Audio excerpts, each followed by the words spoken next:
मैं अस्सलाम वालेकुम। मार्केट मर्चेंट 21 अप्रैल 2025 गोल्ड चार्ट के डेली एनालिसिस में शेयर करने लगा हूँ।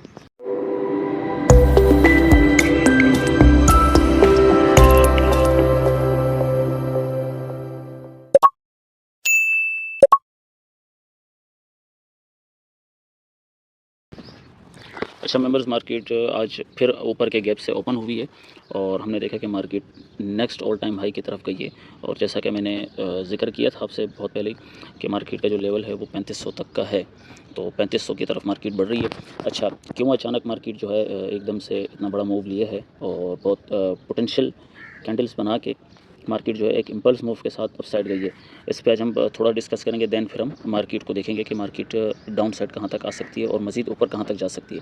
अच्छा, सबसे पहले तो दो खबरें आपको बताना बहुत ज़रूरी है जिसकी वजह से आज तकरीबन सारी मार्केट है, करेंसी की भी मार्केट जो है डॉलर को छोड़ के और जीबीपी यूएसडी को छोड़ के बाकी सारी मार्केटें जो है बिटकॉइन समेत सारी मार्केटें जो है इम्पल्स मूव्स के साथ एक ही साथ उन्होंने बड़ी मूव ली है। उसकी वजह यह है, एक तो रीज़न ये है कि चाइना जो केस है वो उन्होंने कल ये खबर आई थी कि चाइना यूएस से जो गैस ले रहे थे, कोल्ड गैस क्या कहते हैं उन्हें, तो वो उन्होंने वहाँ से लेना बंद कर दिए। अब वो कहीं और से उसको अवेल कर रहे हैं। एक तो ये बहुत बड़ी खबर थी जिसकी वजह से डॉलर को झटका लगा है। दूसरी जो सबसे इस वक्त बड़ी और इम्पॉर्टेंट खबर है फॉरेक्स मार्केट के लिए और बाकी फाइनेंशियल मार्केट्स के लिए वो ये है कि एफएडी के जो चेयरपर्सन है जेरम पोल, उनको फायर करने की बातें हो रही हैं। उनके कैबिनेट से जो है मुसलसल राब्ते चल रहे हैं कि आया उनको हटाया जाए और जो सेंट्रल बैंक है उसको इंडिपेंडेंस रहने दिया जाए, उससे डॉलर की मार्केट स्टेबल होगी। तो इसकी वजह से जो है बहुत ज़्यादा कशमकश इन्वेस्टर के बीच में बची हुई है, क्योंकि ज़ाहिर है इन्वेस्टर का पैसा सारा जो है करेंसी में होता है, डॉलर में होता है। तो ये खबर आने के बाद मार्केट ने जो है एक बड़ा मूव लिया है और कहा यह जा रहा है कि या तो जेरम पोल को फाइट कर दिया जाएगा या वो इंटरेस्ट रेट कट करेंगे। अच्छा, क्योंकि ज़ाहिर है डोनाल्ड ट्रंप के हवाले से एक बात क्लियर है कि अगर वो किसी चीज़ में बात करते हैं तो यानी कि वो फिर कोई भरोसा नहीं हो भी सकती है, इसलिए इन्वेस्टर परेशान है, जिसकी वजह से हमने गोल्ड को अपसाइड देखा है। अच्छा, फेडरल इंटरेस्ट रेट जो है वो नेक्स्ट मंथ के फर्स्ट वीक में एफईडी की मीटिंग है उसमें कट होने हैं। अब देखना ये अगर इंटरेस्ट रेट कट होते हैं तो गोल्ड हम ज़्यादा डाउन साइड देखेंगे, और अगर इंटरेस्ट रेट कट नहीं होते तो जेरम पोल को फाइट कर दिया जाता है तो गोल्ड मज़ीद तकरीबन 3600 तक नज़र आ रहा है कि 3600 तक गोल्ड की मार्केट जाएगी। अच्छा, अब ये तो सिनारियो हो गया कि गोल्ड क्यों अपसाइड गया, क्योंकि टेक्निकली हम देख रहे थे कि टेक्निकली हम बिल्कुल अपनी जगह पे सही थे और राइट थे, और टेक्निकली आज इस वीक जो है मार्केट ने बैरिश रहना था, लेकिन इन दो न्यूज़ की वजह से जो है, और चूँकि फिर एक यूक्रेन और रशिया की वार जो है वो अगेन थोड़ी सी हॉट हो गई है, वहाँ पर जो है सीज़ फायर की कहानियाँ ख़त्म हो गई हैं, और इसके अलावा जो इसराइल और फ़लस्तीन की जंग है उसमें भी तेज़ी आई हुई है। तो इन जंगों की वजह से और मोस्टली टैरिफ ट्रेड वार जो है उसकी वजह से मार्केट अगेन अपसाइड गई है। अच्छा, एक और ख़बर है कि चाइना ने बाकी कंट्रीज़ को भी वार्न किया है कि अगर वो टेबल टॉक पे जाके बैठते हैं और टैरिफ को जो है अपने कम कराते हैं, तो उन्होंने ये कहा कि हमारी जो करेंसी या हमारे साथ जो इन्वेस्टमेंट्स हैं जिन ममालिक की ना, वो उन्हें फिर सैंक्शन उन पे लगा देंगी। तो दूसरी तरफ से क्योंकि ज़ाहिर चाइना और यूएस जो है इस वक्त टैरिफ ट्रेड वार में अकेले ही हैं, बाकियों को तो ऐसी प्यादा बनाया जा रहा है। अच्छा, मार्केट की सिचुएशन देख लेते हैं। आपको मैं ज़रा ये डिलीट कर देता हूँ ताकि आपको थोड़ी सी मार्केट क्लियर नज़र आए ओवरऑल। अच्छा जी, ये डिलीट हो गई है। ये सपोर्ट एंड रेजिस्टेंस मैंने ड्रॉ की हैं। सपोर्ट आपको दिख रही होगी कि 3358, देन 3344, देन 3331, देन 3318, फिर 3300, देन 3290, 3278 और लास्ट में जो है हमारे पास 3238 की एक सपोर्ट है, स्ट्रॉन्ग सपोर्ट, इसको हम देख रहे हैं। इसके अलावा रेजिस्टेंस हमारे पास जो पहले रेजिस्टेंस है उसको मार्केट छोटे टाइम फ्रेम पे मार्केट ने ब्रेकआउट किया हुआ है, 3384 वाली, देन 3398, फिर 3411, 3424, देन 3437, 3451, 3464 एंड 3504 पे लास्ट हमारी रेजिस्टेंस है। अब हमने करना क्या है, ट्रेड हमारी किस तरह की ट्रेड हमने करनी है, या आप रेजिस्टेंस अपने पास मार्क कर लें। इसको मैंने ये बिल्कुल आपके सामने रखा हुआ है तकरीबन, तो आप अपने पास इन सपोर्ट और रेजिस्टेंस एरियाज़ को अपने पास मार्क कर ले। जहाँ मार्केट अपने रेजिस्टेंस को ब्रेकआउट दे वहाँ पे अपने बाय की ट्रेड ले लेनी है, और सेल साइड अवॉइड करनी है। आज जब हम मार्केट का एक डाउन मूव देखेंगे तभी हम सेल साइड पे करेंगे, अदरवाइज़ बाय साइड हमारी मार्केट रहेगी 3400 का जो एरिया है, 3398 और 3411, ये एक एरिया है यहाँ से मार्केट डाउन आ सकती है, और डाउन आने के चांसेस मार्केट के हैं 3350 तक 3350 तक मार्केट के डाउन आने के चांसेस हैं। अच्छा, एफईजी जो हमने रात को डिस्कस किए थे, मार्क किए थे, वो स्टिल सेम रहेंगे। वो एफईजी वर्केबल है, स्टिल वर्किंग है, इनवैलिड नहीं है, उनको आपने डिलीट नहीं करना। मार्केट हम वहीं तक देखेंगे। अनसर्टेनिटी की वजह से मार्केट अपसाइड गई है, जबकि टेक्निकली हम अपनी मार्केट को उसी तरह देखेंगे जिस तरह हमने अपने जोन्स मार्क किए हुए हैं।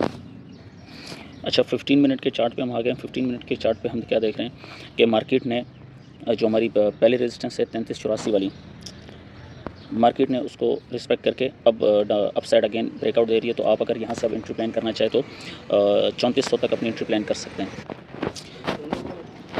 अच्छा, तो ट्रेड आइडिया बता दिया है कि ट्रेड आइडिया हमारा बुलिश साइड रहेगा जब तक हम 3400 के बाद कोई डाउन साइड ब्रेकआउट नहीं देखते। इसके अलावा सेल साइड अवॉइड करें, जियोपॉलिटिकल सिचुएशन की वजह से और ट्रेड वार सिचुएशन की वजह से हम सेल साइड को अवॉइड करेंगे जब तक मार्केट प्रॉपर हमारे जोन में नहीं आ जाती। जो हमने यहाँ पे ये जो मैंने रेड लाइन मार्क की हुई है, एक हमारा जोन है जो कि 3344 से 3358 का जोन है। मार्केट अगेन जब यहाँ आएगी तो यहाँ से हम एक स्ट्रक्चर देखेंगे डाउन साइड का। तो ट्रेड आइडिया हो गया है और न्यूज़ भी हो गई हैं। मज़ीद मार्केट में कुछ भी नहीं है। उसकी वजह यह है कि मार्केट बुलिश मोमेंटम के साथ अपसाइड चल रही है। यहाँ पे इस वक्त कोई कंफर्मेशन नहीं दे रही है, सिवाय एक ही कंफर्मेशन आप कर सकते हैं जो मैंने रेजिस्टेंस आपके सामने मार्क की हुई है। इन रेजिस्टेंस को अपने पास नोट डाउन करके मार्क कर लें और जहाँ जहाँ मार्केट ब्रेकआउट दे अपसाइड, आप वहाँ पे अपनी बाय साइड की ट्रेड प्लेस करें। और अगर हम करेंसीज़ को देख लें तो यूरो भी मैं आपको दिखा दूँ। अच्छा, ये यूरो यूएसडी का चार्ट है। यूरो यूएसडी ने भी देखे यहाँ से गैप अप ओपन हुई है यहाँ से, और इम्पल्स मूव के साथ अपसाइड मूव किया। ज़ाहिर है डॉलर स्ट्रॉन्ग, डॉलर वीक होगा तो यूरो ने स्ट्रॉन्ग होना है, इसी तरह गोल्ड ने भी स्ट्रॉन्ग होना है। ये और अब हम ज़रा दूसरी करेंसी के पेयर को देख लेते हैं। जैसे मैंने बताया कि जीबीपी यूएसडी जो है उसने खाली डाउन साइड मूव लिया है। ये यूरो और डॉलर के अगेंस्ट पेयर में चलता है। जब यूरो स्ट्रॉन्ग होता है तो जीबीपी जो है यूएसडी, जीबीपी जेपीवाई जो है वो डाउन साइड आता है। इसी तरह जैसे डॉलर अगर वीक होगा तो जीबीपी जेपीवाई भी वीक होगा। इसके अलावा बाकी सारी मार्केटें जो है हमारी इम्पल्स मूव के साथ अपसाइड गई हैं। जीबीपी यूएसडी की हम देख रहे हैं, जीबीपी यूएसडी ने भी इम्पल्स मूव के साथ अपसाइड मूव लिए। इसके अलावा एनजेड ने भी जो है हमारे चार्ट पे हम देख रहे हैं कि इम्पल्स मूव के साथ अपसाइड मूव ली है। इसके अलावा जो है बीटीसी को देख लेते हैं। बीटीसी का चार्ट भी आप देखें, बीटीसी ने भी इम्पल्स मूव लिया और बीटीसी का भी नेक्स्ट मूव जो है 90,000 तक का नज़र आ रहा है। 90,000 के बाद जैसे ही कोई मूव आता है तो वो भी इंशाल्लाह आपके साथ ग्रुप में शेयर कर दिया जाएगा। तो ओवरऑल सारी करेंसीज़ जो हैं और गोल्ड हो गया, क्रिप्टो हो गई, सारी मार्केटें जो है हमारी अपसाइड गई हैं। मेन रीज़न दो हैं। एक ट्रेड की जो टैरिफ वार है वो है, दूसरा रीज़न जो है जेरम पोल को फाइट करने का है। अगेन एक बार फिर मैं आपको ये सपोर्ट और रेजिस्टेंस एरिया आपको दिखा देता हूँ ताकि आप अपने पास मार्किंग कर लें और उसके बाद जो है इस हिसाब से आप ट्रेड करें अपनी। अच्छा, एक गोल्डन जोन मैंने मार्क किया है, उसको भी ज़रा आप नोट कर लें। ये जो येलो लाइन मैंने मार्क की है, अगर मार्केट डाउन साइड थोड़ी आती है और ये जो गैप है जो अभी मार्केट ने क्रिएट किया इम्पल्स मूव के साथ, बहुत ज़्यादा इम्बैलेंस क्रिएट किया है मार्केट ने। तो ये इम्बैलेंस करेक्ट करने के लिए मार्केट ने अगर मज़ीद अपसाइड जाना होगा तो पहले इसकी करेक्शन करने आएगी। तो उसके लिए गोल्डन जोन आपको मार्क करके मैंने दिखाया है, ये वाला जो तकरीबन 33-35 से 33-25 का एरिया है।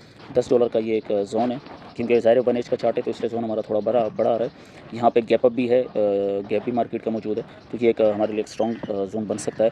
मैं 15 मिनट में भी चेक कर लेता हूँ, अगर आपको नियरली कोई जोन हमें मिलता है तो वो भी आपको मैं बता देता हूँ कि नियर जो जोन है हमारा, वहाँ पे हम कहाँ पे इसको ट्रेड कर सकते हैं। नियर जोन हम चेक कर लेते हैं।